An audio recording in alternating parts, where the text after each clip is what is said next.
ಒಂದ್ ಸೆಕೆಂಡ್ ನೋಡಿದ್ರೆ, granting loans advances, ಸಾಲ ಮತ್ತು ಮುಂಗಡಗಳನ್ನು ಒದಗಿಸುವುದು. ಹೆಡ್ಡಿಂಗ್ ಬಂದು providing loans advances to the needy person in the fees such as farmers, industries and agriculturals. in case ಅಲ್ಲಿ ಏನ್ ಮಾಡಬಹುದು, ಫಾರ್ಮರ್ಸ್ ಆಗಿರ್ಬೋದು ಅಥವಾ ರೈತರಿಗೆ ಆಗಿರ್ಬೋದು, ಇಂಡಸ್ಟ್ರಿ ಆಗಿರ್ಬೋದು. ಅದು ಫಾರ್ಮರ್ಸ್ ಅನ್ನೋದಕ್ಕಿಂತ ಬಿಸ್ನೆಸ್ ಅಂತ ಮಾಡ್ಕೊಟ್ಟು, ಬಿಸ್ನೆಸ್, ಇಂಡಸ್ಟ್ರಿ ಅಂಡ್ ಅಗ್ರಿಕಲ್ಚರ್ ಅಂತ ಮಾಡ್ಕೊಟ್ಟು. ಫಾರ್ಮರ್ಸ್, ಅಗ್ರಿಕಲ್ಚರ್ ಎರಡು ಒಂದೇ ಬರ್ತದೆ. ಹಾಗಾಗಿ ಬಿಸ್ನೆಸ್, ಇಂಡಸ್ಟ್ರಿ ಅಂಡ್ ಅಗ್ರಿಕಲ್ಚರ್ ಅಂತ ಮಾಡ್ಕೊಟ್ಟು.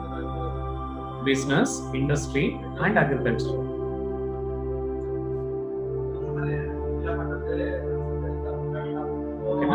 The following methods are providing loans advances. ಯಾವ ಮೆಥಡ್ಸ್ ಇದಾವೆ ಅದರಲ್ಲಿ? ಬ್ಯಾಂಕ್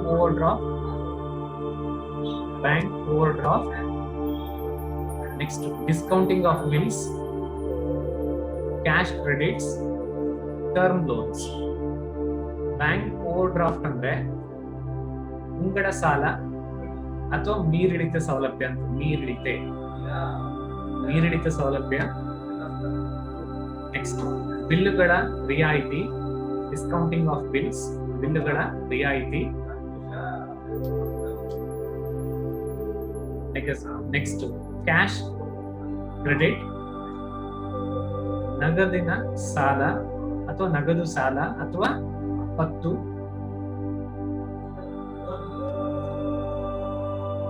ನಗದಿನ ಪತ್ತು. ನೆಕ್ಸ್ಟ್ ಟರ್ಮ್ ಲೋನ್ಸ್, ಅವಧಿಯ ಸಾಲಗಳು. That is the second heading for the traditional functions. First heading ಬಂದು in case ಅಲ್ಲಿ ಏನ್ ಮಾಡಬಹುದು, accepting deposits. Second heading ಬಂದು granting loans advances. ಈ ಟೈಪ್ಸ್ ಅಲ್ಲಿ ಹೇಳ್ಬೇಕಾದ್ರೆ ಅಥವಾ in case functions ನ ಒಂದು ಚಾರ್ಟ್ ನೋಡ್ಕೋಬೇಕಾದ್ರೆ ಹೇಳಿದ್ವಿ ನಾವು. ಟೋಟಲ್ 4 headings ಬರ್ತವೆ ಇಲ್ಲಿ. ಒಂದು accepting deposits, second one granting of loans advances, third one investment decisions and credit creations. First one accepting deposits, previous class ಅಲ್ಲಿ ಎಕ್ಸ್ಪ್ಲೇನ್ ಆಗಿದೆ. ಅದರಲ್ಲಿ time deposits and demand deposits ಅಂತ ಹೇಳಿದ್ವಿ. ನೆಕ್ಸ್ಟ್ ಹೆಡಿಂಗ್ ಬಂದು second heading granting of loans advances. ಅಲ್ಲಿ granting loans of advances ಅನ್ನೋದಿಂಗ್ but usually ಬಿಸ್ನೆಸ್ಗೆ ಆಗಿರ್ಬೋದು ಅಥವಾ ಯಾವ್ದಾದ್ರು ಇಂಡಸ್ಟ್ರಿ, ಕೈಗಾರಿಕೆಗಳಿಗೆ ಆಗಿರ್ಬೋದು ಅಥವಾ ಅಗ್ರಿಕಲ್ಚರ್ಗೆ ಆಗಿರ್ಬೋದು, ಅವ್ರಿಗೆ with the help of money or financial services we can promote those activities. Either it should be business activities, either it should be industrial activities, either it should be agricultural activities ಅಂತ ಕರೀತಾರೆ. ಅಂದ್ರೆ ಹಣಕಾಸಿನ ಸೌಲಭ್ಯಗಳ ಮುಖಾಂತರ ಯಾರಿಗೆ ಅವಶ್ಯಕತೆ ಇರ್ತದೋ, ಅಂದ್ರೆ ಅವಶ್ಯಕತೆ ಇರೋರು ಯಾರಲ್ಲಿ, ವ್ಯವಹಾರ ಮಾಡೋದು ಅಥವಾ business peoples, next industrial peoples ಅಥವಾ ಕೈಗಾರಿಕಾ ಉದ್ಯಮಿಗಳು ಮತ್ತು ರೈತರಿಗೆ, ಅವರೆಲ್ಲರಿಗೂ ಏನ್ ಮಾಡ್ಕೊಂತ ವಿವಿಧ ಸಾಲಗಳನ್ನು ಒದಗಿಸಲು ಎರಡನೇ ದರ್ಜೆಯಲ್ಲಿ ಫಸ್ಟ್ ಮೆಥಡ್ ನಲ್ಲಿ ಇನ್ವೆಸ್ಟ್ಮೆಂಟ್ ನ ಕಲೆಕ್ಟ್ ಮಾಡ್ಕೊಳ್ತಾರೆ ಅಥವಾ ಸೇವಿಂಗ್ಸ್ ನ ಕಲೆಕ್ಟ್ ಮಾಡ್ತಾರೆ. ಕಲೆಕ್ಟ್ ಮಾಡ್ಕೊಂಡಂತ ಸೇವಿಂಗ್ಸ್ ನ ಎಲ್ಲಿ ಡೆಪಾಸಿಟ್ ಮಾಡ್ಬೇಕು and collection deposit first function ಆಯ್ತು. ಸೆಕೆಂಡ್ ಫಂಕ್ಷನ್ ಏನ್ ಮಾಡ್ತಾರೆ, ಕಲೆಕ್ಷನ್ ಮಾಡಿಕೊಂಡ ಅಮೌಂಟ್ ನ ಎಲ್ಲೆಲ್ಲಿ ನಾವು ಹೂಡಿಕೆ ಮಾಡ್ಬೇಕು. As a bank institution they can providing loans and advances to the needy person ಕರೀತಾರೆ. ಓಕೆ, ಕನ್ನಡದಲ್ಲಿ ತಗೊಂಡಿರೋದನ್ನ ಅವಶ್ಯಕತೆ ಇರುವ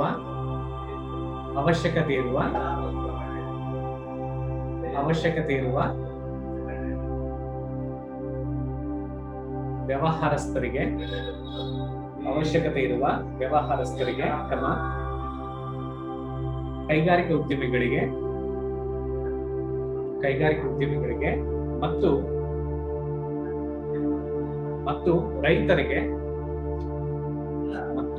ರೈತರಿಗೆ ಸಾಲ ಮತ್ತು ಮುಂಗಡಗಳನ್ನು ಒದಗಿಸುವ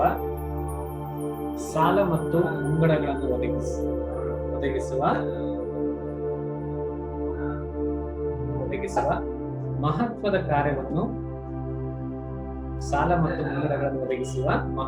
ಕಾರ್ಯವನ್ನು ಮತ್ತು ಕಾರ್ಯಗಳನ್ನು ವಾಣಿಜ್ಯ ಬ್ಯಾಂಕ್ಗಳು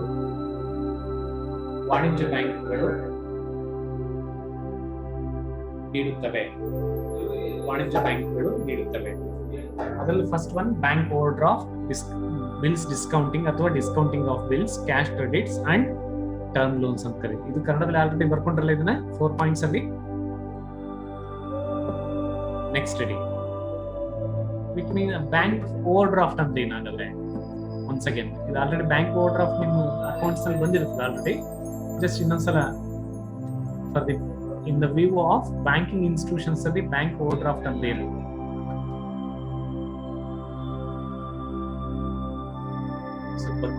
English ಅಲ್ಲಿ bank overdraft or temporary loan.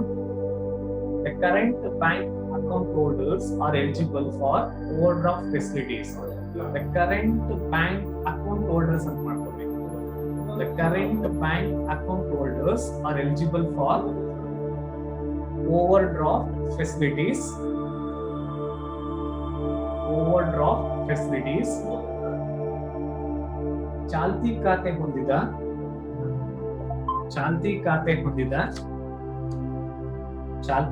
ಹೊಂದಿದ ಬ್ಯಾಂಕಿನ ಗ್ರಾಹಕರು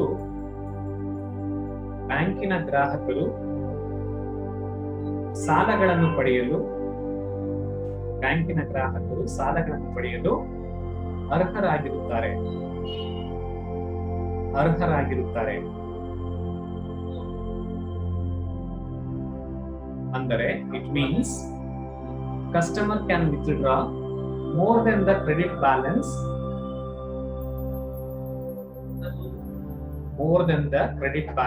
for 90 days period, or 3 months period ಅಂತ ತಗೋಬೇಕು. 3 months period or 90 days period. ಅಂದರೆ 90 ದಿನಗಳ ಅವಧಿಗೆ ಅವರ ಖಾತೆಯಲ್ಲಿರುವ ಮೊತ್ತಕ್ಕಿಂತ ಹೆಚ್ಚಿನ ಹಣವನ್ನು ಪಡೆಯುವುದೇ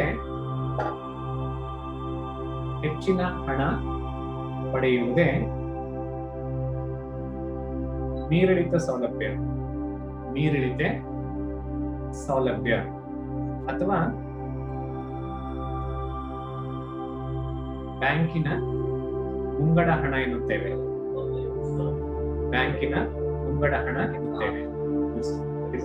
first one. Next discounting bills. Usually bank over draft ಯಾರಿಗೆ ಕೊಡ್ತಾರಂದ್ರೆ ಚಾಲ್ತಿ ಖಾತೆಗಳನ್ನು ಕರೀತಾರೆ. ಚಾಲ್ತಿ ಖಾತೆಗಳು ಮೀನ್ಸ್ ಟೈಮ್ ಡೆಪಾಸಿಟ್ಸ್ ಅಂತ ಬರಲ್ಲ. ಇಲ್ಲಿ ಸೇವಿಂಗ್ಸ್ ಮತ್ತು ಕರೆಂಟ್ ಬ್ಯಾಂಕ್ ಅಕೌಂಟ್ ಹೋಲ್ಡರ್ಸ್ ಅಂತ ಮಾಡಿದ್ವಿ. ಇಲ್ಲಿ ಡಿಮ್ಯಾಂಡ್ ಡೆಪಾಸಿಟ್ಸ್ ಅಲ್ಲಿ ಆ ಡಿಮ್ಯಾಂಡ್ ಡೆಪಾಸಿಟ್ ನಲ್ಲಿರುವ ಅಕೌಂಟ್ ಹೋಲ್ಡರ್ಸ್ ಗೆ they are eligible for the those bank over draft ಅಂತ ಕರೀತಾರೆ. ಅಂದ್ರೆ ಯೂಶುವಲಿ ಚಾಲ್ತಿ ಖಾತೆ ಹೊಂದಿದವರು ಏನಾಗಿರ್ತಾರೆ ಅಂದ್ರೆ ವ್ಯವಹಾರಸ್ಥರು ಅಥವಾ ಉದ್ಯಮಶೀಲಗಳು ಅಥವಾ regular customer for the bank institution. In that time the bank will be providing those customers with the help of these in case bank over draft facilities. ಅದು 90 days ಅವ್ರಿಗೆ ಟರ್ಮ್ ಅಂತ ಕೊಡ್ತಾರೆ. ವಿತ್ ಇನ್ 90 days ಒಳಗಡೆ ಕಡದೆ ಇದ್ರೆ ಅದ್ರ ಮೇಲೆ ಮತ್ತೆ ಬಡ್ಡಿ ಎಲ್ಲ ಹಾಕಿ will be charged for the interest ಅಂತ ಕರೀತಾರೆ. That is a bank overdraft ಅಂತ ಕರೀತಾರೆ. Next, discounting bills. ಬಿಲ್ಲುಗಳ ರಿಯಾಯಿತಿ.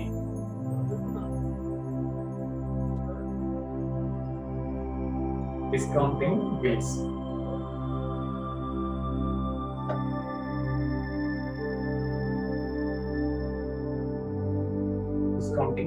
When customers requires the money, bank will pay, discount the bills,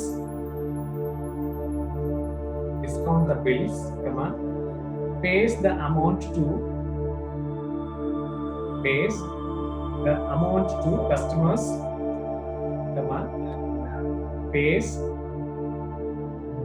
the amount to customers before the due date. Before the due date.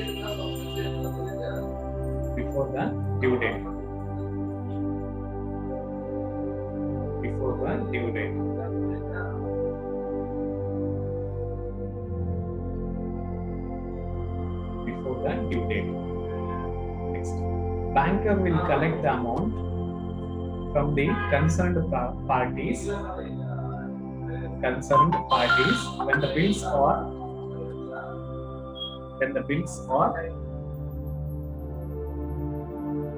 Due date cross, due date cross.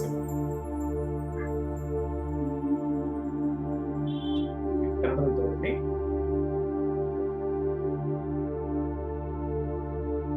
ಬಿಲ್ಲುಗಳ ರಿಯಾಯಿತಿ ಅಥವಾ case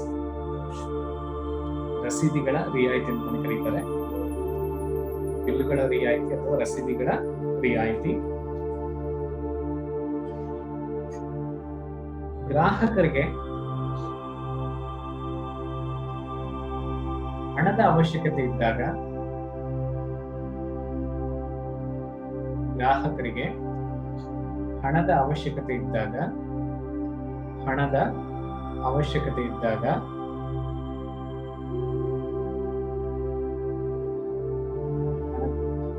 ಹಣದ ಅವಶ್ಯಕತೆ ಇದ್ದಾಗ ಅವರು ಖರೀದಿಸಿದ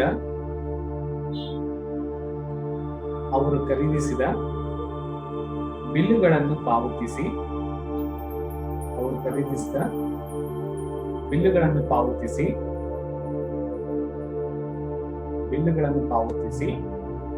ಹಣಕಾಸಿನ ಸೌಲಭ್ಯಗಳನ್ನು ನೀಡುವುದಾಗಿದೆ. ಹಣಕಾಸಿನ ಸೌಲಭ್ಯಗಳನ್ನು ನೀಡುವುದಾಗಿದೆ.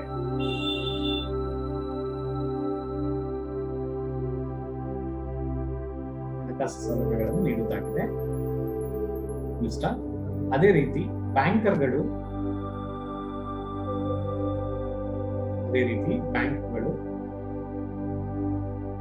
ಬಿಲ್ಲುಗಳ ಅವಧಿ ಮುಗಿಯುವುದರ ಒಳಗಾಗಿ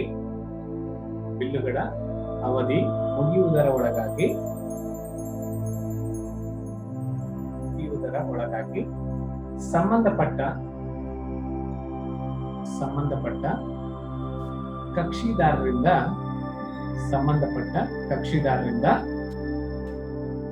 ವಸೂಲಿ ಮಾಡುತ್ತವೆ.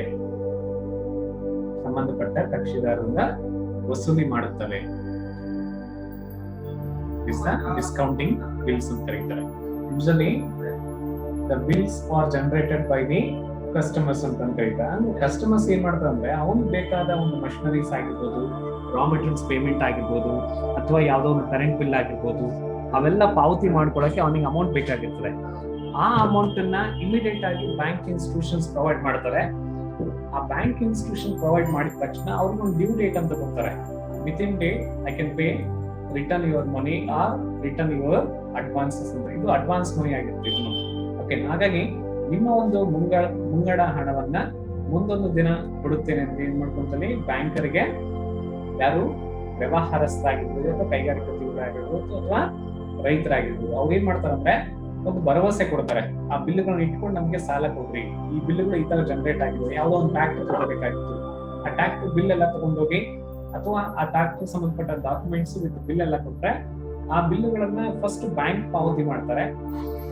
ಅದರ ಅವಧಿ ಮುಗಿದ್ರೊಳಗೆ ಅಥವಾ ಇನ್ ಕೇಸ್ ಮುಂದೊಂದು ದಿನ ಒಂದು ಅವಧಿ ಅಂತ ಫಿಕ್ಸ್ ಮಾಡ್ಕೊಂಡು ಆ ಅವಧಿ ಮುಗಿದ್ರೊಳಗೆ ಏನ್ ಮಾಡ್ಕೊಂತಲ್ಲಿ ಸಂಬಂಧಪಟ್ಟ ಕಕ್ಷಿದಾರ ಅಂದ್ರೆ ಅದು ವ್ಯವಹಾರಸ್ಥರಾಗಿರ್ಬೋದು ಅಥವಾ ಬಿಸ್ನೆಸ್ ಪೀಪಲ್ಸ್ ಅಂತ ಕರಿಬಹುದು, ಅಥವಾ ಕೈಗಾರಿಕೋದ್ಯಮಿಗಳಾಗಿರ್ಬೋದು ಅಥವಾ ರೈತರಾಗಿರ್ಬೋದು, ಅವ್ರು ಏನ್ ಮಾಡ್ಕೊಂತಲ್ಲಿ ಆ ಅವಧಿ ಮುಗಿದ್ರೊಳಗೆ ಮತ್ತೆ ಕ್ಯಾಶ್ ಕ್ರೆಡಿಟ್ಸ್ ಅಥವಾ ನಗದು ಸಾಲ ಅಥವಾ ನಗದು ಬರುತ್ತೆ. It is an arrangement by banker towards customers to borrow money up to a certain limit annually or quarterly ಅಂತ ಕರೀತಾರೆ. Annually means ವಾರ್ಷಿಕವಾಗಿ ಅಥವಾ ಕ್ವಾರ್ಟರ್ಲಿ ಅಥವಾ ಇನ್ ಕೇಸ್ 3 months ಒಂದ್ಸಲ, ಹಾಫ್ ಇಯರ್ಲಿ ಅಥವಾ ಕ್ವಾರ್ಟರ್ಲಿ ಅಂತ ಲೋನ್ಸ್ ಎಲ್ಲ ಕೊಡ್ತಾ ಇರ್ತಾರೆ. ಕ್ಯಾಶ್ ಕ್ರೆಡಿಟ್ಸ್ ಎಲ್ಲ ಫೆಸಿಲಿಟೀಸ್ ಇರ್ತದೆ. ಮ್ಯಾಕ್ಸಿಮಮ್ 1 year ಒಳಗಡೆ ಸಾಲಗಳನ್ನು ಒದಗಿಸುವ ಬ್ಯಾಂಕ್ ಇನ್ಸ್ಟಿಟ್ಯೂಷನ್ಸ್ ಆಗಿರುತ್ತೆ. ಹಾಗಾಗಿ ಮ್ಯಾಕ್ಸಿಮಮ್ ಅಪ್ ಟು 1 year ವರೆಗೂ ಅವ್ರಿಗೆ ಸಾಲಗಳನ್ನು ಕೊಡ್ತಾರೆ. ಯಾರು? Bank institutions. Okay, cash credits with the help of their securities ಅಂತ ಕರೀಬಹುದು. ಮತ್ತೆ ಅಂದ್ರೆ ಒಂದು ಸೆಕ್ಯೂರಿಟೀಸ್ ಅಂತ ಏನಾದ್ರು ಕೊಡ್ತಾರೆ ಅಥವಾ ಅವರಿಗೆ ಒಂದು ಮಾರ್ಟ್ಗೇಜ್ ಲೋನ್ಸ್ ಅಂತ ಕೊಡ್ತಾರೆ. ಇದೊಂದು ಆಸ್ತಿ ಪತ್ರಗಳಾದ್ಮೇಲೆ ಆಗಿರ್ಬೋದು ಅಥವಾ ವ್ಯವಹಾರದ ಗುಡ್ವಿಲ್ ಮೇಲೆ ಆಗಿರ್ಬೋದು, ಅವುಗಳನ್ನ ಇಟ್ಕೊಂಡು ಅಲ್ಲಿ ಪೇ ದ ಅಮೌಂಟ್ ಅಂತ ಇರ್ತದೆ. ಇನ್ ಟರ್ಮ್ಸ್ ಆಫ್ ಲೋನ್ಸ್ ಅಂತ ಕರೀಬಹುದು. Okay, in terms of cash credits ಅಂತ ಕರೀತಾರೆ. ಓಕೆ, ಕನ್ನಡದಲ್ಲಿ ನೋಡಿ. ಗ್ರಾಹಕರಿಗೆ ಗ್ರಾಹಕರಿಗೆ ಹಣದ ಅವಶ್ಯಕತೆ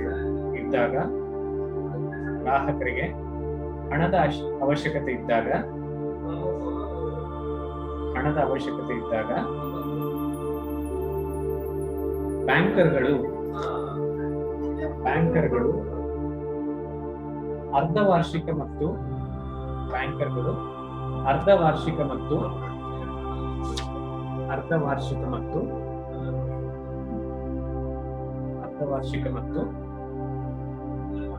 ವಾರ್ಷಿಕ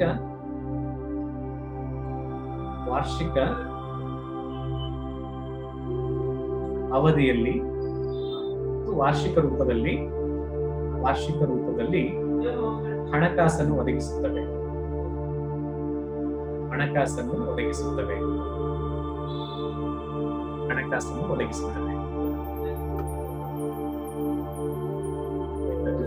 ಕ್ಯಾಶ್ ಕ್ರೆಡಿಟ್ಸ್ ಅಥವಾ ನಗದು ಸಾಲ.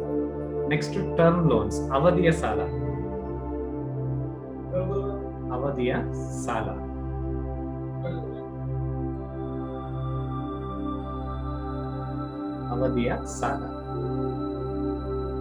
ಟರ್ಮ್ ಲೋನ್ಸ್ ಅಂದ್ರೆ ಇದು ಆಲ್ರೆಡಿ ನಿಮ್ಗೆ ಗೊತ್ತಿರ್ತದೆ, ಬ್ಯಾಂಕ್ ನಲ್ಲಿ ಕೊಡ್ತಾ ಇರ್ತಾರೆ ಟರ್ಮ್ ಅವಧಿಯ ಸಾಲಗಳನ್ನು ಕೊಡ್ತಾ ಇರ್ತಾರೆ. ಯಾವ ತರ ಇರ್ತದೆ ಅವಧಿಯ ಸಾಲ? ಮ್ಯಾಕ್ಸಿಮಮ್ ಅದೇ ಕೊಡ್ತಾರೆ. In case more than 5 years long term loans, less than 5 years and more than 1 year is the mid term loans, and short term means less than 1 year. Okay, ಅವಧಿಯ ಸಾಲಗಳನ್ನು ಈ ಕೆಳಕಂಡಂತೆ ವಿಂಗಡಿಸಲಾಗಿದೆ ಅಂತ ಗೊತ್ತಿದೆ.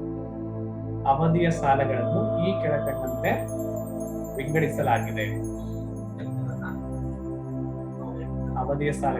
ಈ ಕೆಳಕಂಡಂತೆ ವಿಂಗಡಿಸಲಾಗಿದೆ. First one short term loans, ಅಲ್ಪಾವಧಿ ಸಾಲಗಳು ಬ್ರಾಕೆಟ್ ನಲ್ಲಿ ಲೆಸ್ ದನ್ 1 year, 1 ವರ್ಷದ ಒಳಗಾಗಿ ಅಂತ. 1 ವರ್ಷದ ಒಳಗಾಗಿ. Second one mid term loans,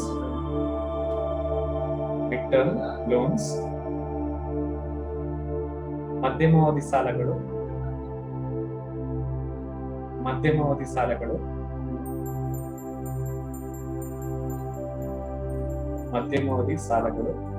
1 ವರ್ಷದಿಂದ 5 ವರ್ಷದ ಒಳಗಾಗಿ ಅಂತ. 1 ವರ್ಷದಿಂದ 5 ವರ್ಷದ ಒಳಗಾಗಿ. Next last one long term loans, more than 5 years ಕರೀತಾರೆ. Depends on needs from the business people, needs from the industrialist, or needs from the agriculturalist. They can dividing these types of term loans ಅಂತ ಕರೀತಾರೆ. ಅಂದ್ರೆ ವ್ಯವಹಾರಸ್ಥರ, ಕೈಗಾರಿಕೋದ್ಯಮಿಗಳ ಅಥವಾ in case ಬೇರೆ ರೈತರ ಅವರ ಒಂದು ಅವಶ್ಯಕತೆಗೆ ತಕ್ಕಂತೆ ಈ 3 ಅವಧಿಗಳನ್ನು ಕೊಟ್ಟಿರ್ತಾರೆ. ಈ ಅವಧಿಗಳಿಗೆ ಬ್ಯಾಂಕ್ ಸಾಲ ನೀಡಬೇಕಾದ್ರೆ ಇದಕ್ಕೆ ಒಂದು ಭದ್ರತೆ ಅಂತ ತೆಗೆದುಕೊಳ್ತಾರೆ ಅಥವಾ ಶ್ಯೂರಿಟಿ ಅಂತ ಕೊಡ್ತಾರೆ. On the base of surety they can providing these term loans ಅಂತ ಕರೀತಾರೆ. ಈ ಅವಧಿ ಸಾಲಗಳನ್ನ ಭದ್ರತೆ ಆಧಾರದ ಮೇಲೆ, ಅದು ಕೈಗಾರಿಕೆಗಳಿಗೆ ಆಗಿರ್ಬೋದು ಅಥವಾ ವ್ಯವಹಾರಸ್ಥರಿಗೆ ಆಗಿರ್ಬೋದು ಅಥವಾ ರೈತರಿಗೆ ಆಗಿರ್ಬೋದು, ಆ 3 ಇನ್ ಕೇಸ್ ಕ್ಯಾಟಗರಿ ಪೀಪಲ್ಸ್ಗೆ ಇನ್ ಕೇಸ್ ಸಾಲಗಳನ್ನು ಕೊಡ್ತಾರೆ. It is third one and fourth one. First one ಯಾವುದು? ಸೆಕೆಂಡ್ ಒನ್ ನೋಡಿ. First one bank overdraft, second one bills discounting, third one cash credits, fourth one term loans, and last fifth one ಅಲ್ಲಿ fifth one ಇಂದಲ್ಲಿ direct ಇದು ಮಾಡ್ಕೊಬೇಕು. ಅಂದ್ರೆ ಫಸ್ಟ್ A and B ನಲ್ಲಿ, A ನಲ್ಲಿ ಅಕ್ಸೆಪ್ಟಿಂಗ್ ಡೆಪಾಸಿಟ್ಸ್, ಬಿ ನಲ್ಲಿ granting loans advances, C ನಲ್ಲಿ ಇನ್ವೆಸ್ಟ್ಮೆಂಟ್ ಡಿಸಿಷನ್ಸ್ ಹೂಡಿಕೆಗಳ ನಿರ್ಧಾರ.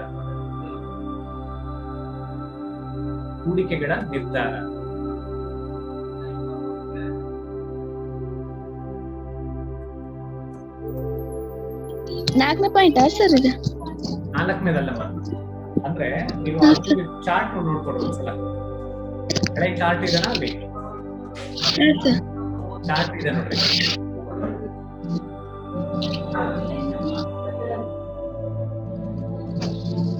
ಚಾರ್ಟ್ ಒಂದ್ಸಲ check ಮಾಡ್ಕೊಡ್ಲಿ. Accepting deposits, granting loans and advances. Accepting deposits, granting loans and advances ಅಲ್ಲಿ 4 ಟೈಪ್ಸ್ ಆದವು ಆಲ್ರೆಡಿ, ಹೌದಾ? ಈಗ next third point A B C ಅಂತ ತಗೊಂಡಿದ್ದು, ಹೌದಾ? ಇದು ಎ ಠೇವಣಿಗಳನ್ನು ಸ್ವೀಕರಿಸುವುದು, ಬಿ ಸಾಲ ಮತ್ತು ಮುಂಗಡಗಳನ್ನು ಒದಗಿಸುವುದು, ಮೂರನೇದು ಹೂಡಿಕೆಗಳ ನಿರ್ಧಾರ, ಫೋರ್ತ್ ಒನ್ ಕ್ರೆಡಿಟ್ ಕ್ರಿಯೇಷನ್. ಅದ್ರ ಪಾಯಿಂಟ್ ಮೇಲೆ ಓಕೆನಾ? ಈಗ ಆಲ್ರೆಡಿ 2 ಎಕ್ಸ್ಪ್ಲೇನ್ ಆದ್ರು. ಯಾವ್ದಾದ್ರು ಅಕ್ಸೆಪ್ಟಿಂಗ್ ಡೆಪಾಸಿಟ್ಸ್ ಆಯ್ತು, ಗ್ರಾಂಟಿಂಗ್ ಲೋನ್ಸ್ ಅಂಡ್ ಅಡ್ವಾನ್ಸಸ್ ಆಯ್ತು. Next fourth one investment decisions. Sir ಅವಧಿಯ ಸಾಲದಲ್ಲಿ ಲಾಸ್ಟ್ ಥರ್ಡ್ ಪಾಯಿಂಟ್ ಹೇಳಿಲ್ಲ ಸರ್ ಕನ್ನಡ ಮೀಡಿಯಂ. ದೀರ್ಘಾವಧಿ ಸಾಲ, short term, mid term, long term, ಅಲ್ಪಾವಧಿ, ಮಧ್ಯಮಾವಧಿ, ದೀರ್ಘಾವಧಿ. ಓಕೆನಾ? ಅದು ವರ್ಷ ಸಿ ಪಾಯಿಂಟ್ ಇನ್ವೆಸ್ಟ್ಮೆಂಟ್ ಡಿಸಿಷನ್ಸ್, ಹೂಡಿಕೆಗಳ ನಿರ್ಧಾರ.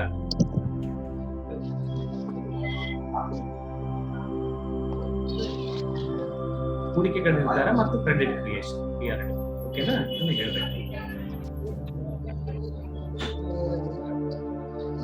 ಫಸ್ಟ್ ಚಾರ್ಟ್ ನಲ್ಲಿ ಗ್ರೇಡೇಷನ್ ಫಂಕ್ಷನ್ಸ್ ಅಂತ ಮಾಡ್ಕೊಂಡಿವಲ್ಲ, ಆ ಗ್ರೇಡೇಷನ್ ಫಂಕ್ಷನ್ಸ್ ಅಲ್ಲಿ ಪ್ರೈಮರಿ ಫಂಕ್ಷನ್ಸ್, ಆ ಪ್ರೈಮರಿ ಫಂಕ್ಷನ್ಸ್ ಅಲ್ಲಿ 4 ಹೆಡ್ಡಿಂಗ್ ಇದೆ. ಒಂದು accepting deposits, second one granting and loans advances, third one investment decisions and fourth one credit creations. ಅಂದ್ರೆ ಆರ್ಡರ್ ಅಥವಾ ಇನ್ಕೇಸ್ ಅಲ್ಲಿ ಸಾಂಪ್ರದಾಯಿಕ ಕಾರ್ಯಗಳು ಮತ್ತು ಆಧುನಿಕ ಕಾರ್ಯಗಳಂತ ಮಾಡ್ಕೊಂಡಿದ್ವಿ ಚಾರ್ಟ್ ನಲ್ಲಿ. ಸಾಂಪ್ರದಾಯಿಕ ಕಾರ್ಯಗಳಲ್ಲಿ ಫಸ್ಟ್ ಒನ್ ಇನ್ ಕೇಸ್ ಠೇವಣಿಗಳನ್ನು ಸ್ವೀಕರಿಸುವುದು, ಸೆಕೆಂಡ್ ಒನ್ ಸಾಲ ಮತ್ತು ಮುಂಗಡಗಳನ್ನು ಒದಗಿಸುವುದು, ಮೂರನೇದು ಹೂಡಿಕೆಗಳ ನಿರ್ಧಾರ, ನಾಲ್ಕನೇದು ಕ್ರೆಡಿಟ್ ಕ್ರಿಯೇಷನ್ಸ್ ಅಂದ್ರೆ ಅಂಗಡಿ ಅಥವಾ ಪತ್ತಿನ ನಿರ್ಮಾಣ ಅಂತ ಕರೀತಾರೆ. ಓಕೆ, ಇದನ್ನ ಬರ್ಕೊಡ್ರಿ. ಸಿ ಅಂತ ತಗೊಳ್ರಿ, ಹಂಗಾಗಿ ಅರ್ಥ ಆಗ್ತದೆ. ಇನ್ವೆಸ್ಟ್ಮೆಂಟ್ ಡಿಸಿಷನ್ಸ್, ಹೂಡಿಕೆಗಳ ನಿರ್ಧಾರ. The banker will support the customers. First of yes, customers investment decisions in the form of providing suggestions and guidelines for utilizing investments or loans ಅಂತ ಕರೀತಾರೆ. ಇಂಗ್ಲಿಷ್ ಅಲ್ಲಿ ತಗೊಳ್ಳೋದನ್ನ ಕನ್ನಡದಲ್ಲಿ ಹೇಳ್ತೀನಿ, ಕನ್ನಡದಲ್ಲಿ ಬರ್ಕೊಂಡ್ರೆ. ಹೂಡಿಕೆಗಳ ನಿರ್ಧಾರ,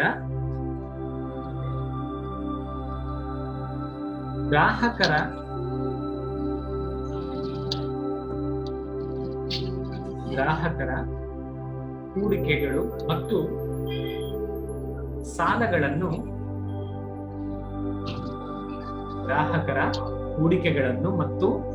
ಸಾಲಗಳನ್ನು ಅಥವಾ ಸಾಲಗಳನ್ನು ಸದ್ಬಳಕೆ ಮಾಡಲು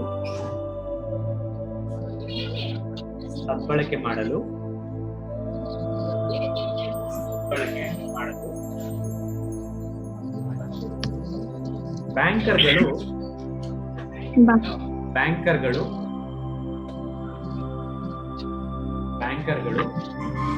ಮಾರ್ಗದರ್ಶನ ನೀಡುತ್ತವೆ.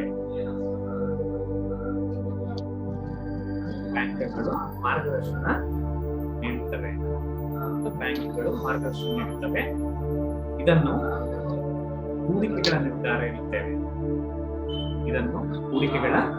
ನಿರ್ಧಾರ ಎನ್ನುತ್ತೇವೆ.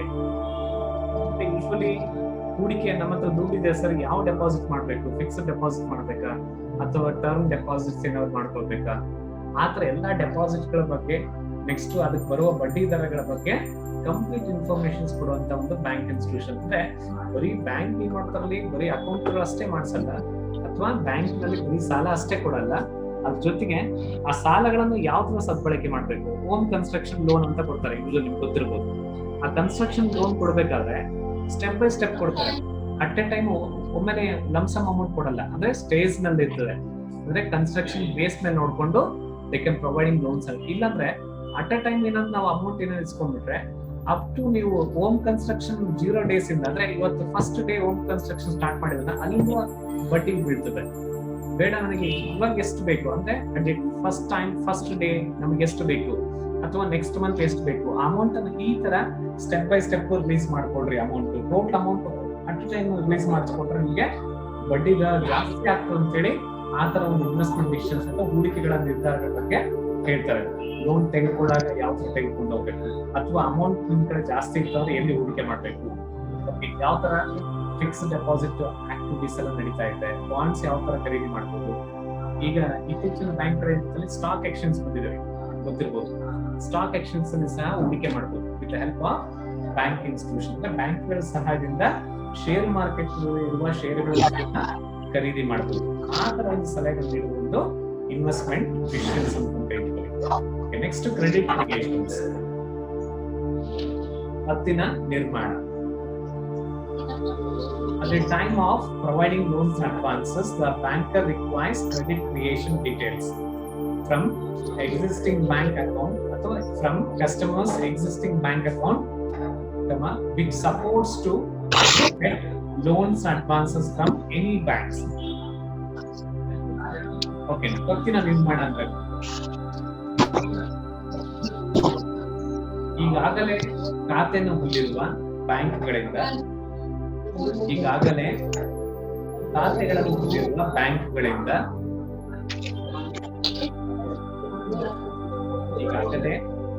ಹೊಂದಿರುವ ಬ್ಯಾಂಕ್ಗಳಿಂದ ಗ್ರಾಹಕರಿಗೆ ಸಂಬಂಧಿಸಿದ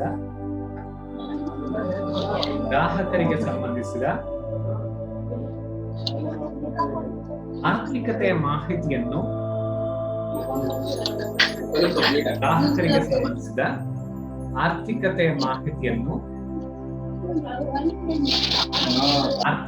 ಮಾಹಿತಿಯನ್ನು ಒದಗಿಸುವುದಕ್ಕೆ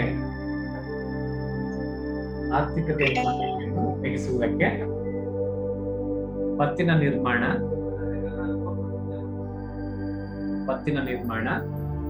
ಎನ್ನುತ್ತೇವೆ.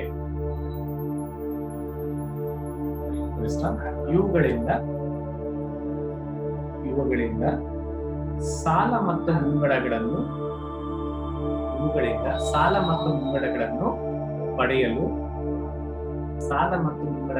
ಪಡೆಯಲು ಸಹಾಯಕಾರಿಯಾಗಿದೆ.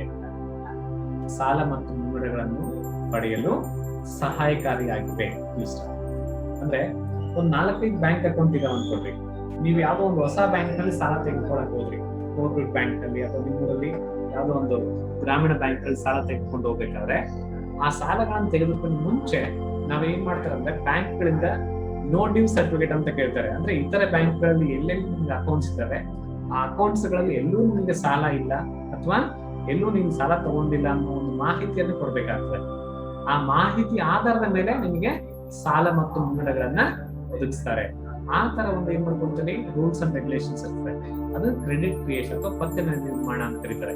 ಅಲ್ಲಿ time of providing loans and advance ಅಂದ್ರೆ ಯಾವ ಸಂದರ್ಭದಲ್ಲಿ ಅಂದ್ರೆ ಸಾಲ ಮತ್ತು ಮುಂಗಡಗಳನ್ನು ಒದಗಿಸುವ ಸಂದರ್ಭದಲ್ಲಿ ಗ್ರಾಹಕರಿಗೆ ಸಂಬಂಧಿಸಿದ ಒಂದು existing bank account okay banking account ಇಂದ ಇನ್ ಕೇಸ್ ಅಲ್ಲಿ ಏನ್ ಮಾಡ್ಕೊಂತೀವಿ, ಬ್ಯಾಂಕ್ ಅಕೌಂಟ್ ಇಂದ ಏನ್ ಮಾಡ್ಕೊಂತೀವಿ ಇನ್ಫಾರ್ಮೇಶನ್ಸ್ ಎಲ್ಲ ತೆಗೆದುಕೊಂಡು ಬ್ಯಾಂಕ್ಗಳು ಎಲ್ಲೂ ಸಾಲ ತಗೊಂಡಿಲ್ಲ ಅಥವಾ ಯಾವ ಬ್ಯಾಂಕ್ ನಲ್ಲೂ ನಿಮ್ಗೆ ಸಾಲ ಇಲ್ಲ ಅಥವಾ ಒಂದು ನಿರ್ಧಾರ ಅಥವಾ ನೋ ಡ್ಯೂ ಸರ್ಟಿಫಿಕೇಟ್ ಪಡೆಯಬೇಕಾಗ್ತದೆ. ಆ ಸರ್ಟಿಫಿಕೇಟ್ ಇಟ್ಕೊಂಡು ಬೇರೆ ಬ್ಯಾಂಕ್ ನಾವು ಸಾಲಗಳನ್ನು ಪಡಿಬಹುದು. ಅದು ಇನ್ ಕೇಸ್ ಕ್ರೆಡಿಟ್ ಕ್ರಿಯೇಷನ್ಸ್ ಅಂತ ಕರೀತಾರೆ ಅಥವಾ ಪತ್ತಿನ ನಿರ್ಮಾಣ.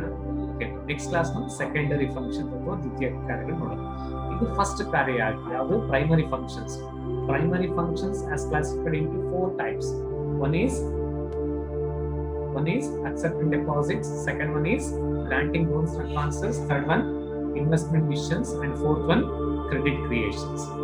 Okay, ಅಂದ್ರೆ ಪ್ರಾಥಮಿಕ ಕಾರ್ಯಗಳಲ್ಲಿ 4 ವಿಧ. ಒಂದು ಠೇವಣಿಗಳನ್ನು ಸ್ವೀಕರಿಸುವುದು, ಸಾಲ ಮತ್ತು ಮುಂಗಡಗಳನ್ನು ಒದಗಿಸುವುದು, ನೆಕ್ಸ್ಟ್ ಹೂಡಿಕೆಗಳ ನಿರ್ಧಾರ, ನೆಕ್ಸ್ಟ್ ಪತ್ತಿನ ನಿರ್ಮಾಣ. ಈ 4 ವಿಧಗಳನ್ನ ಪ್ರಾಥಮಿಕ ಕಾರ್ಯಗಳನ್ನು ಕರೆಯುತ್ತದೆ.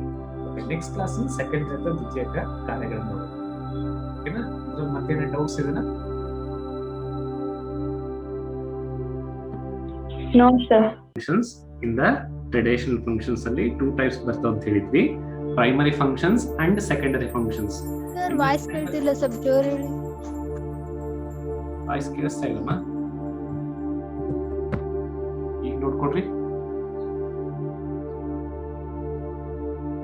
In the last class we can discussed about traditional functions in that primary functions. Okay, andre primary functions and secondary functions, those two classifications in that traditional functions. In the traditional functions ಅಲ್ಲಿ ಎರಡು functions ಬಂದಿದೆ. ಒಂದು ಪ್ರಾಥಮಿಕ ಕಾರ್ಯಗಳು, ಇನ್ನೊಂದು ದ್ವಿತೀಯಕ ಕಾರ್ಯಗಳು. ಓಕೆನಾ? ಪ್ರಾಥಮಿಕ ಕಾರ್ಯಗಳಲ್ಲಿ 4 ವಿಧ. ಯಾವುದು? Accepting deposits, granting loans and advances, credit creations. ಓಕೆನಾ? ಅವೆಲ್ಲ ಒಂದು 4 ಟೈಪ್ಸ್ ಬಂದ್ವಲ್ಲಿ. ಅದೇ ತರ ಸೆಕೆಂಡರಿ ಫಂಕ್ಷನ್ಸ್ ಯಾವ ಇದಾವಲ್ಲಿ? ಸೆಕೆಂಡರಿ ಫಂಕ್ಷನ್ಸ್ ಅಂತ ಹೆಡ್ಡಿಂಗ್ ತಗೊಳ್ರಿ. Secondary functions in that agency services and general utility services. ಅಂದ್ರೆ ಸೆಕೆಂಡರಿ ಫಂಕ್ಷನ್ಸ್ ಅಂದ್ರೆ ದ್ವಿತೀಯಕ ಕಾರ್ಯಗಳು. ದ್ವಿತೀಯಕ ಕಾರ್ಯಗಳು ಅದರಲ್ಲಿ ಫಸ್ಟ್ ಒನ್ ಏಜೆನ್ಸಿ ಸೇವೆಗಳು. ಏಜೆನ್ಸಿ ಸೇವೆಗಳು.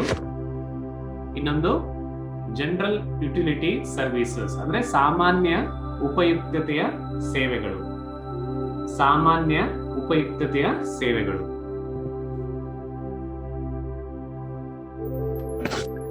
ಸಾಮಾನ್ಯ ಉಪಯುಕ್ತತೆಯ ಸೇವೆಗಳು. ಅದನ್ನ 1 by 1 ಎಕ್ಸ್ಪ್ಲೇನ್ ಮಾಡೋದಾಯ್ತಂದ್ರೆ ಫಸ್ಟ್ ಒನ್ ಏಜೆನ್ಸಿ ಸರ್ವಿಸಸ್ ಅಂತ ಹೆಡ್ಡಿಂಗ್ ತಗೊಳ್ಳಿ. ಏಜೆನ್ಸಿ ಸೇವೆಗಳು. ಏಜೆಂಟ್ ನ ಸೇವೆಗಳಂತಾನು ಕರೀತಾರೆ.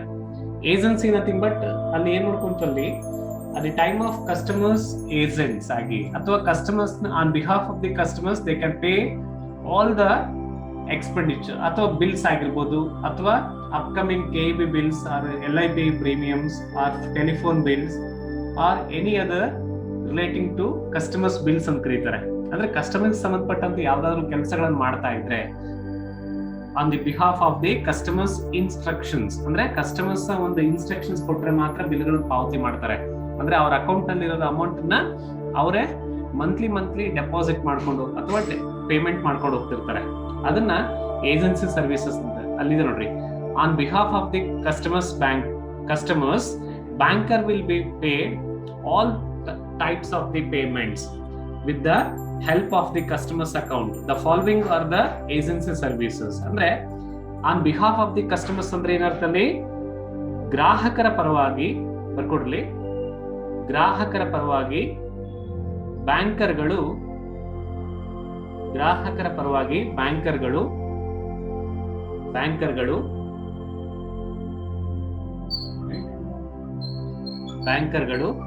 ಗ್ರಾಹಕರ ಪರವಾಗಿ ಅಲ್ಲಿ ಗ್ರಾಹಕರ ಪರವಾಗಿ ಬ್ಯಾಂಕರ್ಗಳು ಗ್ರಾಹಕರ ಪಾವತಿ ಬಿಲ್ಲುಗಳನ್ನು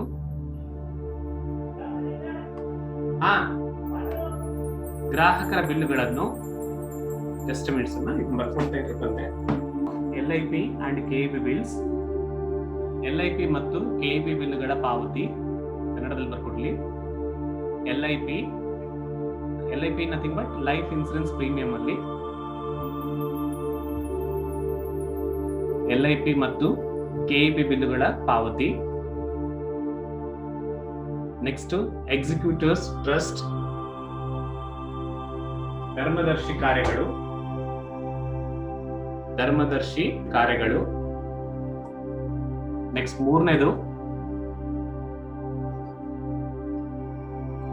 purchase and sale of securities, ಭದ್ರತಾ ಪತ್ರಗಳ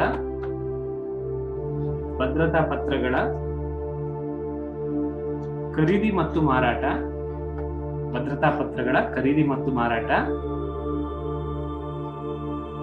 ನೆಕ್ಸ್ಟ್ ರೆಮಿಟೆನ್ಸ್ ಆಫ್ ಫಂಡ್ಸ್, ಹಣವನ್ನು ರವಾನಿಸುವುದು.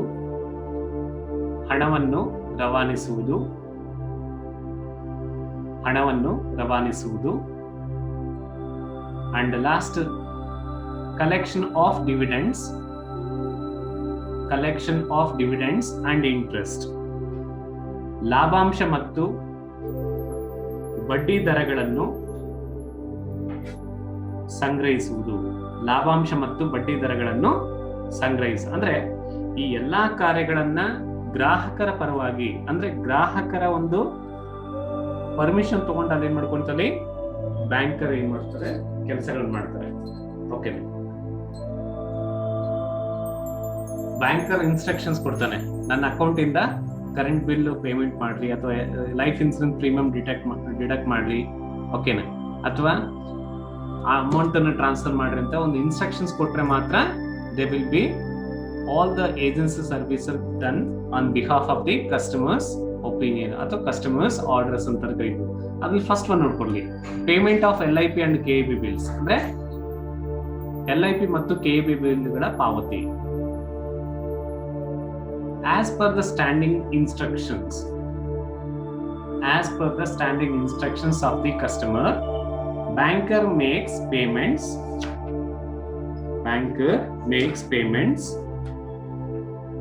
on behalf of customers such as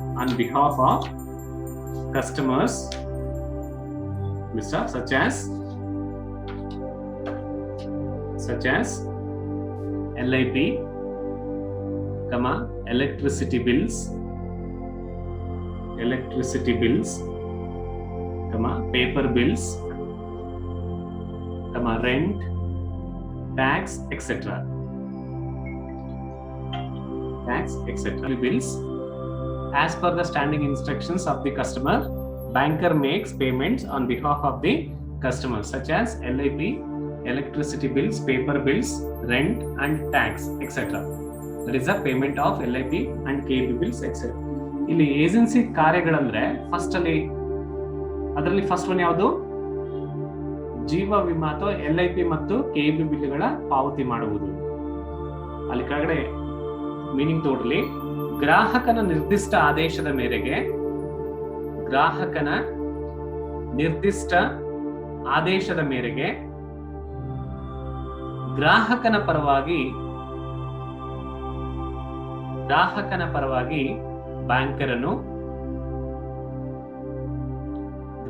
ಪರವಾಗಿ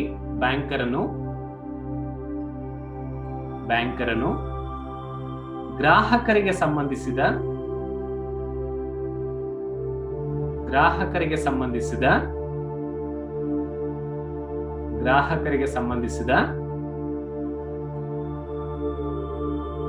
ಬಿಲ್ಲುಗಳನ್ನು ಪಾವತಿ ಮಾಡುತ್ತಾನೆ ಅಥವಾ ಬಿಲ್ಲುಗಳನ್ನು ಪಾವತಿ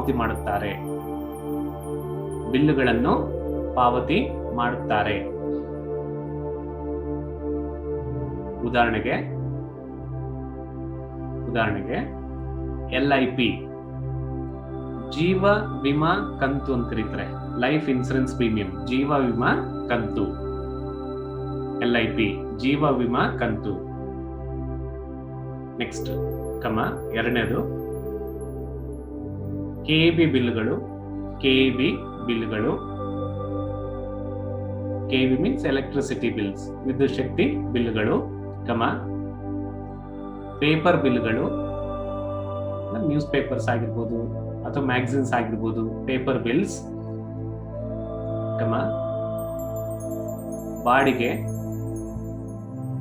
ಬಾಡಿಗೆ ಹಣ,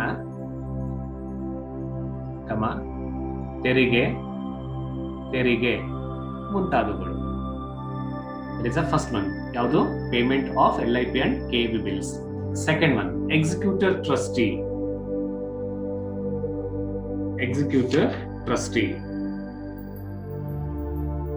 ಧರ್ಮದರ್ಶಿಗಳ ಕಾರ್ಯ.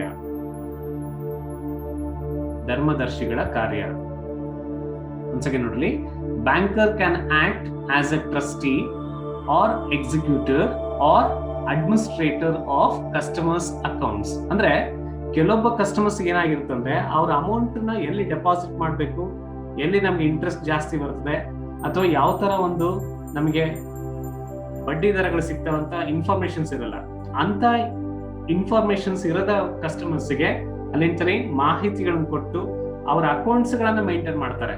ಯಾರು? ಬ್ಯಾಂಕರ್ಗಳು. ಅಂದ್ರೆ ಅವ್ರಿಗೆ ಸಂಬಂಧಪಟ್ಟಂತ ಎಲ್ಲಾ ಕೆಲಸ ಕಾರ್ಯಗಳನ್ನ ಬ್ಯಾಂಕರ್ ನೆರವೇರಿಸಿಕೊಂಡು ಹೋಗ್ತಾನೆ. ಅಂತ ಒಂದು ಕಾರ್ಯಗಳನ್ನ ಎಕ್ಸಿಕ್ಯೂಟಿವ್ ಅಥವಾ ಧರ್ಮದರ್ಶಿ ಕಾರ್ಯಗಳು ಅಂತಾನೆ ಕರೀಬೋದಲ್ಲಿ. ಓಕೆನಾ? ಅದ್ ಬರ್ಕೊಡಿ, ಕನ್ನಡದಲ್ಲಿ ತಗೊಳ್ಳಿ. ಕೆಲವು ವ್ಯಕ್ತಿಗಳಿಗೆ ಸೇರಿದ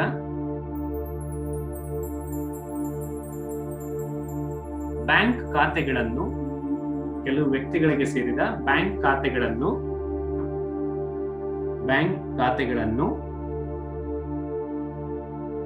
ಸಂರಕ್ಷಿಸಿಕೊಂಡು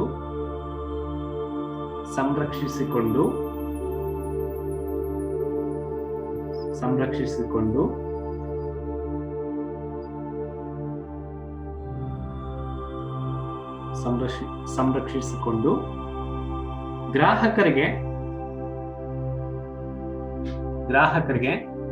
ಮಾಹಿತಿ ನೀಡುತ್ತಿದ್ದರೆ ಅದನ್ನು ಧರ್ಮದರ್ಶಿ ಕಾರ್ಯಗಳು ಎನ್ನುತ್ತೇವೆ. Next third one, purchase and sale of securities. ಇಲ್ಲಿ purchase and sale of securities nothing but ಅಂದ್ರೆ ಗ್ರಾಹಕನ ಪರವಾಗಿ ಅಲ್ಲಿ ಏನ್ ಮಾಡ್ಕೊಳ್ತಾರೆ, ಭದ್ರತಾ ಪತ್ರಗಳನ್ನು ಖರೀದಿ ಮಾಡುವುದು ಮತ್ತು ಮಾರಾಟ ಮಾಡುವುದು ಅಂತ ಕರೀತಾರೆ. ಏನಿದು ಭದ್ರತಾ ಪತ್ರಗಳ ಖರೀದಿ ಮತ್ತು ಮಾರಾಟ ಅಂದ್ರೆ, ಇನ್ ಕೇಸ್ ಭದ್ರತಾ ಪತ್ರಗಳನ್ನು ಖರೀದಿ ಯಾವ ತರ ಮಾಡ್ಬೇಕಂತ ಗ್ರಾಹಕರಿಗೆ ಗೊತ್ತಿರಲ್ಲ. ಯಾಕಂದ್ರೆ ಗ್ರಾಹಕರ ಏನ್ ಮಾಡ್ಕೊಂಡಿರ್ತಾರೆ, ಬರೀ ವ್ಯವಹಾರ ಮಾಡ್ತಿರ್ತಾನೆ ಅಥವಾ ಸ್ಯಾಲರಿ ಹೋಲ್ಡರ್ ಆಗಿರ್ತಾನೆ. ಅವನಿಗೆ ಭದ್ರತಾ ಮಾರುಕಟ್ಟೆಯಲ್ಲಿ ಯಾವ ತರ ಷೇರುಗಳು ಅಪ್ ಆಗ್ತವೆ ಅಥವಾ ಡೌನ್ ಆಗ್ತವೆ ಅಂತ ಗೊತ್ತಿರಲ್ಲ.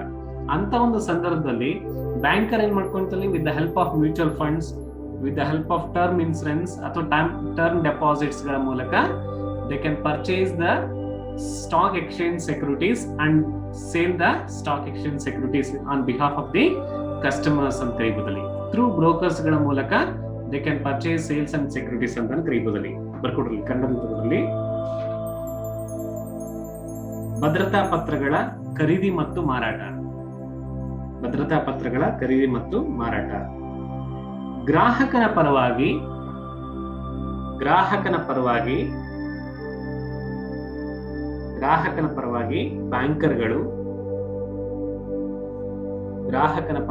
ಬ್ಯಾಂಕರ್ಗಳು ಭದ್ರತಾ ಪತ್ರಗಳನ್ನು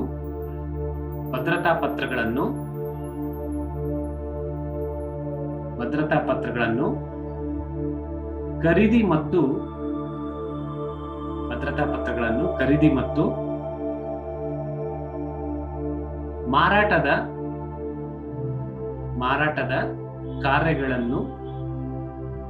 ಮಾರಾಟದ ಕಾರ್ಯಗಳನ್ನು ಮಾಡುತ್ತಾನೆ.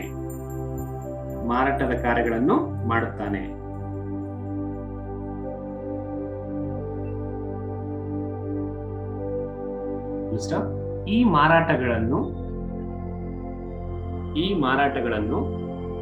ಖರೀದಿ ಮತ್ತು ಮಾರಾಟಗಳನ್ನು ಮಧ್ಯವರ್ತಿಗಳ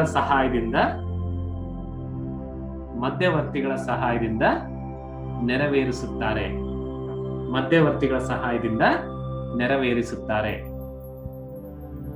ಅಂದ್ರೆ with the help of brokers they can purchase and sale of stock exchange securities and trade.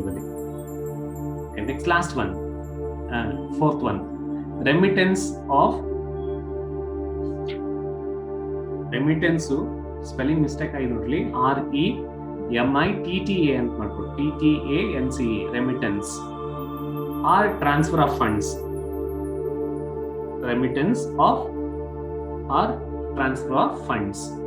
Remittance nothing but ಗ್ರಾಹಕರ ಪರವಾಗಿ ಕೆಲವೊಂದು ಅಮೌಂಟ್ ನ ಇನ್ ಕೇಸ್ ಟ್ರಾನ್ಸ್ಫರ್ ಮಾಡ್ಬೇಕಂದ್ರೆ ಒಂದು ಅಕೌಂಟ್ ಇಂದ ಇನ್ನೊಂದು ಅಕೌಂಟ್ಗೆ, ಅಥವಾ ಬೇರೆ ಒಂದು ಹೋಲ್ಸೇಲ್ ವ್ಯಾಪಾರಿ ಆಗಿತ್ತಂದ್ರೆ ಏಜೆಂಟ್ಗಳಿಗೆ ಅಮೌಂಟ್ ಕೊಡಬೇಕಾಗಿರ್ತದೆ, ಅಥವಾ ಕಂಪನಿಗೆ ಅಮೌಂಟ್ ಟ್ರಾನ್ಸ್ಫರ್ ಮಾಡಬೇಕಾಗಿರ್ತದೆ. On behalf of the customer they can transfer their amount. ಅಂದ್ರೆ ಗ್ರಾಹಕನ ಖಾತೆಯಲ್ಲಿರುವ ಮೊತ್ತವನ್ನ ಬೇರೆ ಒಂದು ಖಾತೆಗೆ ವರ್ಗಾವಣೆ ಮಾಡುವ ಒಂದು ಕಾರ್ಯಗಳನ್ನು ಸಹ ಮಾಡ್ತಾರೆ. ಅದು remittance or transfer of funds ಅಂತ ಕರೀತಾರೆ. With the help of mail transfer and telegraphic transfer on behalf of the customers, banker will be provide remittance services or transfer of funds. For example, exam fees anta kadutare ನೀವು, okay na, on behalf of you the computer operator or in case post office they can pay the remittance. ಅಂದ್ರೆ transfer ಮಾಡ್ತಾರದ ಅವ್ರ fund ಅನ್ನ ಅಥವಾ ನಿಮ್ಮ fund ಅನ್ನ exam fees ಆಗಿ convert ಮಾಡ್ತಾರೆ, ಅಥವಾ ನಿಮ್ದು ಯಾವುದೋ ಒಂದು ಕಾಂಪಿಟೇಟಿವ್ ಎಕ್ಸಾಮ್ಸ್ಗೆ ಪೇಮೆಂಟ್ ಮಾಡ್ಬೇಕಂದ್ರೆ with the help of post ಆಫೀಸ್ಗಳ ಮೂಲಕ ಅಥವಾ ಆನ್ಲೈನ್ ಬ್ಯಾಂಕಿಂಗ್ ಗಳ ಮೂಲಕ ದೇ ಕ್ಯಾನ್ ರೆಮಿಟೆನ್ಸ್ ಎಲ್ಲ ಮಾಡ್ತಾರೆ. With the help of banking ಅಲ್ಲಿ ಕೆಲವೊಂದು ಬ್ಯಾಂಕ್ಗಳು ಪಾರ್ಟಿಸಿಪೇಟ್ ಮಾಡ್ತವೆ. ಆಕ್ಸಿಸ್ ಬ್ಯಾಂಕ್ ಆಗಿರ್ಬೋದು, ICICI ಬ್ಯಾಂಕ್ ಆಗಿರ್ಬೋದು. The different banks will be participated in the remittance of funds ಅಂತ ಕರೀತಾರೆ. ಓಕೆ, ಬರ್ಕೊಡ್ರಿ ಕನ್ನಡದಲ್ಲಿ. ಹಣವನ್ನು ರವಾನಿಸುವುದು ಗ್ರಾಹಕನ ಪರವಾಗಿ ಬ್ಯಾಂಕ್ಗಳು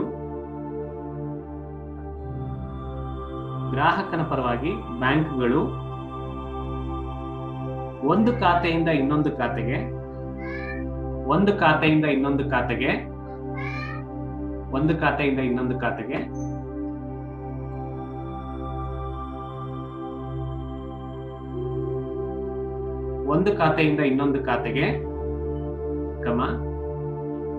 ಒಂದು ಸ್ಥಳದಿಂದ ಇನ್ನೊಂದು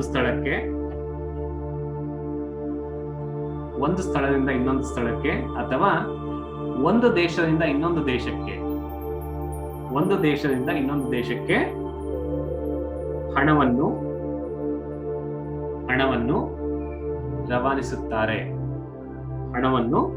ರವಾನಿಸುತ್ತಾರೆ. That is a remittance of funds.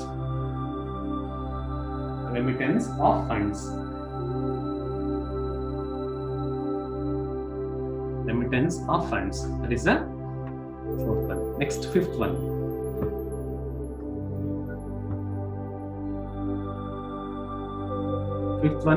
ಅಲ್ಲಿ ರೆಮಿಟೆನ್ಸ್ ಆಫ್ ಫಂಡ್ಸ್ ಗೆ ಒಂದು ಎಕ್ಸಾಂಪಲ್ ಇದೆ ನೋಡಿ.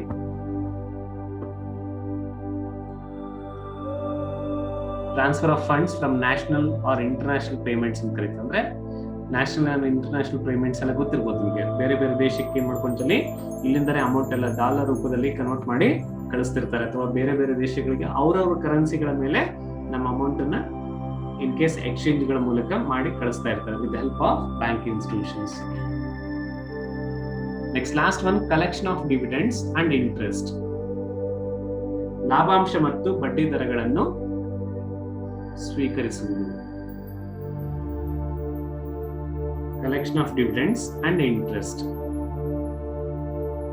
Banker undertakes to collect money on behalf of the customers such as dividends, interest, bank overdraft, bills of exchange, orders, uncrossed checks. On behalf of these services, the banker will receive a commission. Okay, ಈ ಎಲ್ಲಾ services ಏನ್ ಮಾಡ್ಕೊಂತಲ್ಲಿ on the base of commission ಮೇಲೆ ಮಾಡ್ತಾರೆ. ಮತ್ತೆ ಯಾವ್ಯಾವ services ಅಲ್ಲಿ dividends ಅನ್ನು ರಿಸೀವ್ ಮಾಡ್ತಾರೆ ಅಂದ್ರೆ ನಮಗೆ ಯಾವುದೋ ಒಂದು ಶೇರ್ಗಳಿಂದ ಡಿವಿಡೆಂಡ್ಸ್ ಬರಬೇಕಾಗಿತ್ತು. ಆ ಡಿವಿಡೆಂಡ್ಸ್ ಗಳನ್ನ ರಿಸೀವ್ ಮಾಡ್ಕೊಳ್ಳಕ್ಕೆ ನಮಗೆ ಟೈಮ್ ಸಾಕಾಗ್ತಾ ಇಲ್ಲ, ಅಥವಾ ಇನ್ ಕೇಸ್ ಆಫೀಸ್ಗೆ ಹೋಗಿ ಅಥವಾ ಇನ್ ಕೇಸ್ ಅಲ್ಲಿ ಡಾಕ್ಯುಮೆಂಟ್ಸ್ ಎಲ್ಲ ಪ್ರಿಪೇರ್ ಮಾಡಿ ಆ ಡಿವಿಡೆಂಡ್ಸ್ ನ ಸಿಗ್ನೇಚರ್ಸ್ ಎಲ್ಲ ಮಾಡ್ಕೊಂಡು ಆ ಪ್ರೋಸೆಸ್ ಕಂಪ್ಲೀಟ್ ಮಾಡ್ಕೊಳ್ಳಕ್ಕೆ ಲೆಂದಿ ಪ್ರೋಸೆಸ್ ಇದೆ. ಆ ಪ್ರೋಸೆಸ್ ಎಲ್ಲ with help of bank institution they can make these process, ಅಂದ್ರೆ ಡಾಕ್ಯುಮೆಂಟೇಶನ್ ಪ್ರೋಸೆಸ್ ಎಲ್ಲ ಮಾಡ್ಕೊಡ್ತಾರೆ. ದಟ್ ಈಸ್ ಅ ಡಿವಿಡೆಂಡ್ಸ್ ಆಗಿರ್ಬೋದು, ಇಂಟ್ರೆಸ್ಟ್ ಆಗಿರ್ಬೋದು. ಅಂದ್ರೆ ಯಾವುದೋ ಒಂದು ಖಾತೆಯಿಂದ ಇಂಟ್ರೆಸ್ಟ್ ಬರ್ಬೇಕಾಗಿರ್ತದೆ, ಆ ಇಂಟ್ರೆಸ್ಟ್ ಗಳನ್ನ ನಮ್ಮ ಖಾತೆಗೆ ಜಮಾ ಮಾಡಿಕೊಂಡು with the help of bank institutions ಅಲ್ಲಿ ಏನ್ ಮಾಡ್ಕೊಂತಾರೆ ಅಂದ್ರೆ ಕಸ್ಟಮರ್ಸ್ ಗೆ ಫೋನ್ಗಳ ಮೂಲಕ ಅಥವಾ ಇನ್ ಕೇಸ್ ಲೆಟರ್ ಗಳ ಮೂಲಕ ಇನ್ ಕೇಸ್ ಇನ್ಫಾರ್ಮೇಶನ್ಸ್ ಕೊಡ್ತಾರೆ. ಓಕೆ, ಏನಂತ ಟು ರಿಸೀವ್ ದ ಇಂಟ್ರೆಸ್ಟ್ ಬಗ್ಗೆ ಆಗಿರ್ಬೋದು, ಡಿವಿಡೆಂಡ್ಸ್ ಬಗ್ಗೆ ಆಗಿರ್ಬೋದು, ಅಥವಾ ಬ್ಯಾಂಕ್ ಓವರ್ ಡ್ರಾಫ್ಟ್ ಅಂದ್ರೆ ನಮ್ಮ ಖಾತೆಗೆ ಒಂದು ಓಡಿ ಬೇಕಾಗಿರ್ತದೆ. ಆ ಓಡಿಗಳನ್ನು ಪ್ರಿಪೇರ್ ಮಾಡ್ಕೊಳ್ಳೋದು ಬ್ಯಾಂಕ್ ಇನ್ಸ್ಟಿಟ್ಯೂಷನ್ಸ್. ಅಂದ್ರೆ ನೀವೇ ಪ್ರಿಪೇರ್ ಮಾಡ್ಕೊಳ್ಳೋಗಿಂದ್ರೆ ಅಪ್ಲಿಕೇಶನ್ ತಗೊಬಂದು ರಿಕ್ವೆಸ್ಟ್ ಲೆಟರ್ ಎಲ್ಲ ಕೊಟ್ಟರು ಒಂದು ಲೆಂದಿ ಪ್ರೋಸೆಸ್ ಎಲ್ಲ ಇರುತ್ತೆ. ಆ ಪ್ರೋಸೆಸ್ ಗಳನ್ನ ಕಂಪ್ಲೀಟ್ ಮಾಡೋದಕ್ಕೆ we can help from the bank institutions. Over draft ಆಗಿರ್ಬೋದು, ಅಥವಾ ಬಿಲ್ಸ್ ಆಫ್ ಎಕ್ಸ್ಚೇಂಜ್ ಆಗಿರ್ಬೋದು, ಆರ್ಡರ್ಸ್ ಆಗಿರ್ಬೋದು, ಅಥವಾ ಅನ್ಕ್ರಾಸ್ಡ್ ಚೆಕ್ಸ್ ಆಗಿರ್ಬೋದು. ಓಕೆನಾ, ಅಂದ್ರೆ ಯಾವ್ದೋ ಡೌಟ್ಸ್ ಇದೆ, ಆ ಚೆಕ್ಸ್ ಗಳನ್ನು ನಾವು ಪಡ್ಲೇಬೇಕಾಗ್ತದೆ. ಓಕೆನಾ, ಆ ಎಲ್ಲಾ ಚೆಕ್ಸ್ ಗಳನ್ನ ನಾವು ಪಡ್ಕೊಂಡು ಬ್ಯಾಂಕ್ ಖಾತೆಗಳಲ್ಲಿ ಜಮಾ ಮಾಡ್ಕೊಳ್ತಾರೆ. ಓಕೆ, ಇವೆಲ್ಲದಕ್ಕೆ ಒಂದು ಕಮಿಷನ್ ಅಂತ ತಗೊಳ್ತಾನೆ, ಅಥವಾ ಇನ್ ಕೇಸ್ ಒಂದು ದಳ್ಳಾಳಿ ಅಂತ ತಗೊಂಡಲ್ಲಿ ಅಂತ ಕೆಲಸಗಳನ್ನು ಮಾಡ್ಕೊಳ್ತಾನೆ. ಅದು collection of dividends and interest ಅಂತ ಕರೀತಾರೆ. ಓಕೆ, ಕನ್ನಡದಲ್ಲಿ ತಗೊಳ್ಳಿ, ಲಾಭಾಂಶ ಮತ್ತು ಬಡ್ಡಿಗಳನ್ನು ಸ್ವೀಕರಿಸುವುದು. ಗ್ರಾಹಕರ ಪರವಾಗಿ ಬ್ಯಾಂಕ್ಗಳು, ಹಣವನ್ನು, ಗ್ರಾಹಕರ ಪರವಾಗಿ ಬ್ಯಾಂಕ್ಗಳು ಹಣವನ್ನು ರವಾನಿಸುತ್ತವೆ. ಗ್ರಾಹಕರ ಪರವಾಗಿ ಬ್ಯಾಂಕ್ಗಳು ಹಣವನ್ನು ರವಾನಿಸುತ್ತವೆ. ಗ್ರಾಹಕರ ಪರವಾಗಿ ಬ್ಯಾಂಕ್ಗಳು ಹಣವನ್ನು ರವಾನಿಸುತ್ತವೆ. ಗ್ರಾಹಕರ ಪರವಾಗಿ ಬ್ಯಾಂಕ್ಗಳು ಹಣವನ್ನು ರವಾನಿಸುತ್ತವೆ. ಗ್ರಾಹಕರ ಪರವಾಗಿ ಬ್ಯಾಂಕ್ಗಳು ಹಣವನ್ನು ರವಾನಿಸುತ್ತವೆ. ಗ್ರಾಹಕರ ಪರವಾಗಿ ಬ್ಯಾಂಕ್ಗಳು ಹಣವನ್ನು ಬ್ಯಾಂಕ್ ಹಣವನ್ನು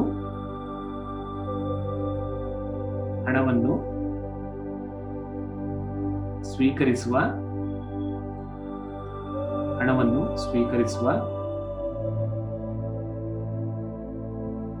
ಮತ್ತು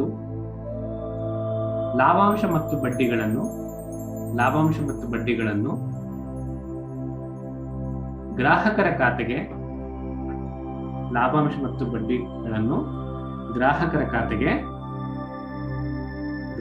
ಖಾತೆಗೆ ಜಮೆ ಮಾಡುತ್ತಾರೆ.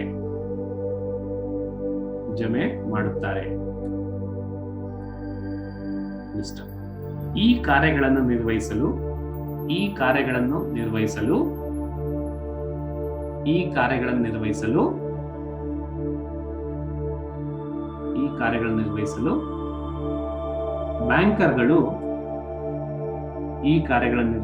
ಬ್ಯಾಂಕರ್ಗಳು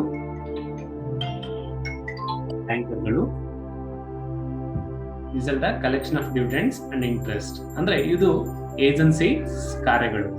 ನೆಕ್ಸ್ಟ್ ಜನರಲ್ ಯುಟಿಲಿಟಿ ಸರ್ವಿಸಸ್ ಅಂದ್ರೆ ಸಾಮಾನ್ಯ ಉಪಯುಕ್ತತೆಯ ಸೇವೆಗಳು.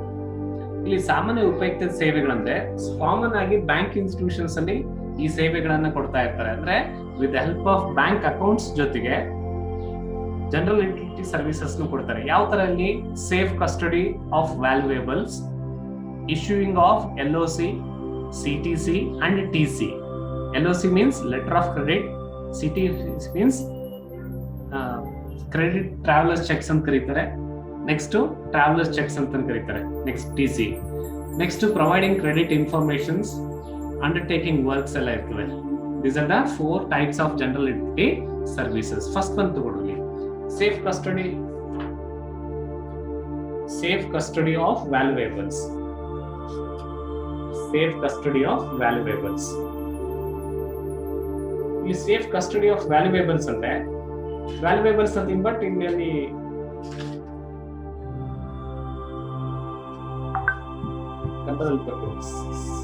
ಸಾಮಾನ್ಯ ಉಪಯುಕ್ತತೆಯ ಸೇವೆಗಳು, ಬೆಲೆ ಬಾಳುವ ವಸ್ತುಗಳಿಗೆ ಭದ್ರತಾ ಪೆಟ್ಟಿಗೆಗಳನ್ನು ಒದಗಿಸುವುದು.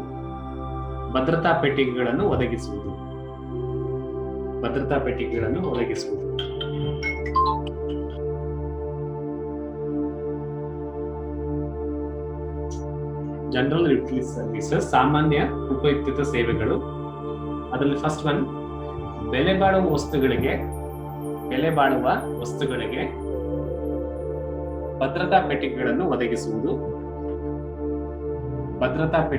ಒದಗಿಸುವುದು. Second one, issuing of LOC, CTC and TC. LOC means letter of credit ಅಂತ ಹೇಳಿ.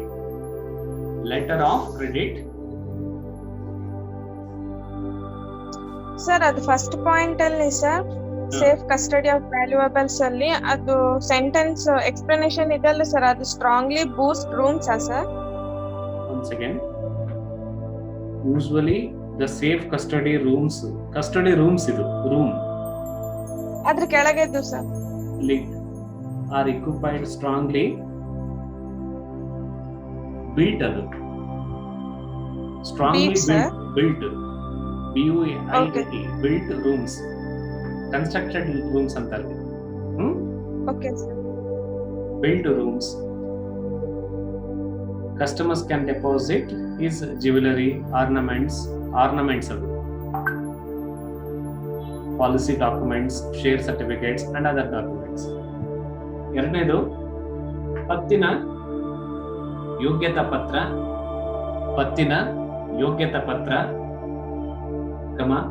ಯಾತ್ರಿಕರ ಚೆಕ್ಕು